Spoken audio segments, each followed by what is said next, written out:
Madame la Présidente, Madame la Première ministre, collègues, je vais faire attention à ce que je dis aujourd'hui, parce qu'en quelques semaines, Madame Braun-Pivet est passée de VRP d'une armée étrangère à juge de la censure des représentants du peuple.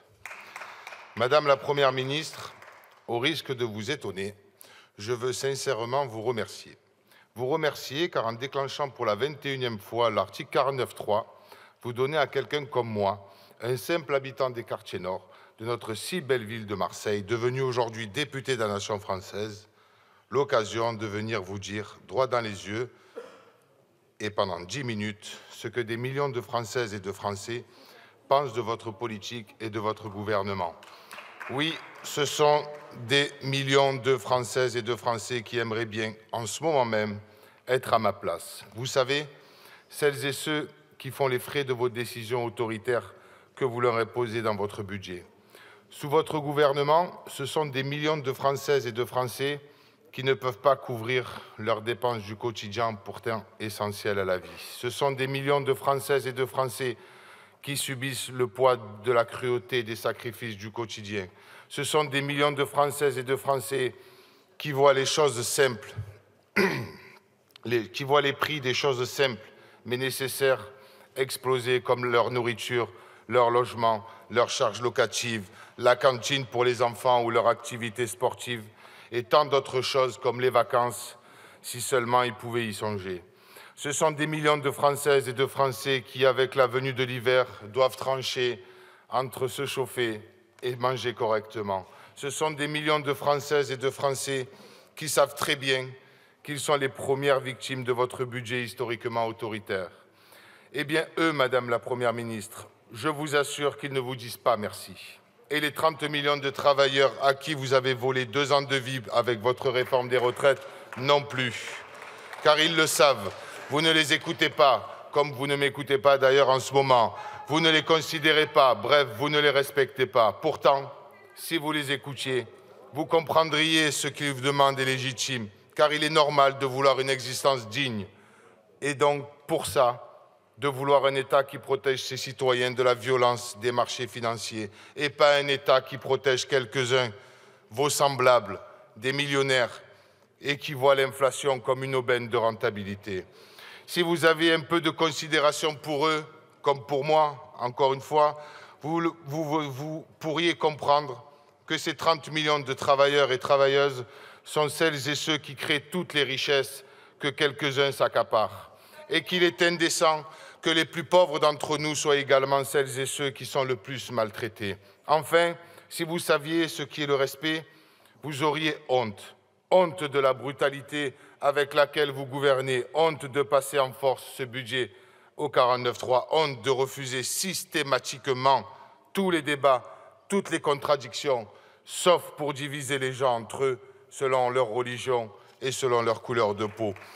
Alors, dans ce budget, sur lequel les représentants du peuple ne débattront pas à cause d'un énième 49.3, vous avez honteusement décidé de mettre fin au bouclier tarifaire, alors que l'augmentation des prix continue, avec une hausse de l'électricité de 31% en 18 mois, et que vous ne proposez rien, ni pour la combattre, ni pour protéger celles et ceux qui en sont victimes. Dans ce budget, alors que l'État doit garantir à toutes et tous un enseignement public permettant l'émancipation des consciences libres, vous avez honteusement décidé de supprimer 2500 postes d'enseignants. Et dans ma circonscription, où il y a plus de 40% des gens qui sont non diplômés, où les citoyens de demain font déjà les frais de l'abandon de la République, à travers des services publics qui ont totalement disparu, vous avez décidé de fermer 8 classes, avec la complicité d'élus locaux qui continuent de s'enrichir sur la misère des gens et d'en profiter pour détourner l'argent public.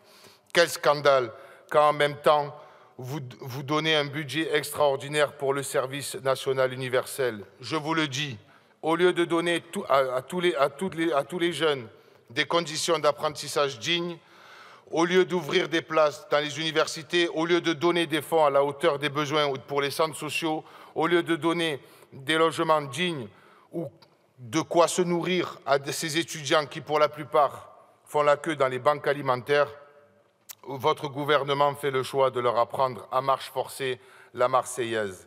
Quelle priorité!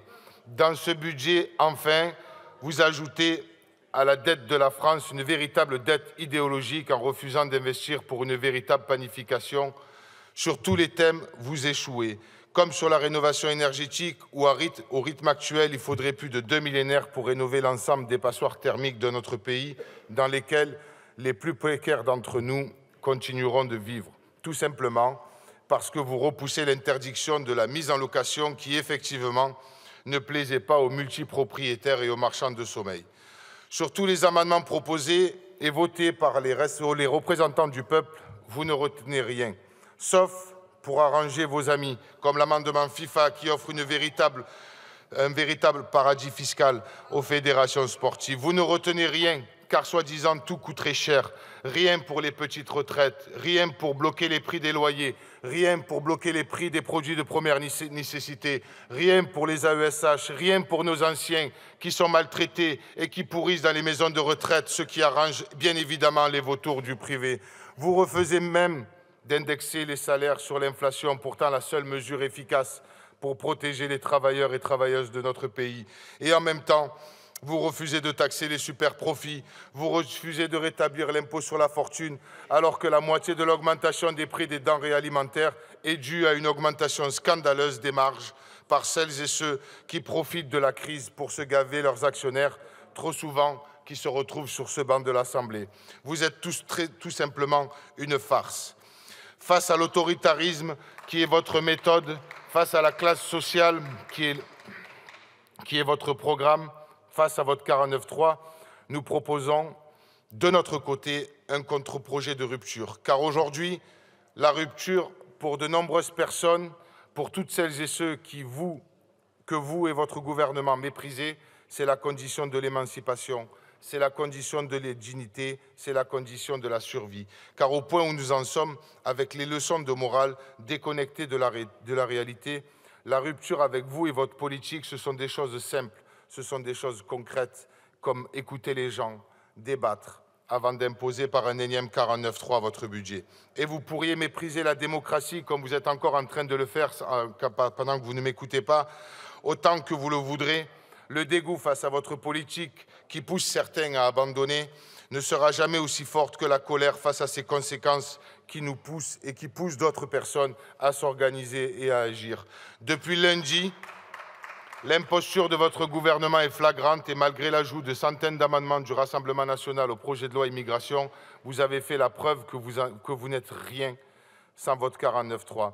Alors, Madame la Première ministre, face à vous, notre groupe parlementaire présidé par Mathilde Panot, ici présente, qui m'écoute avec attention, contrairement à vous, ne cédera rien et continuera d'œuvrer pour l'unité populaire et pour porter un projet de rupture pour la paix et la vie digne pour toutes et tous, conformément au programme de Jean-Luc Mélenchon en 2022 sur lequel nous avons été élus. Je vous remercie. Je vous remercie.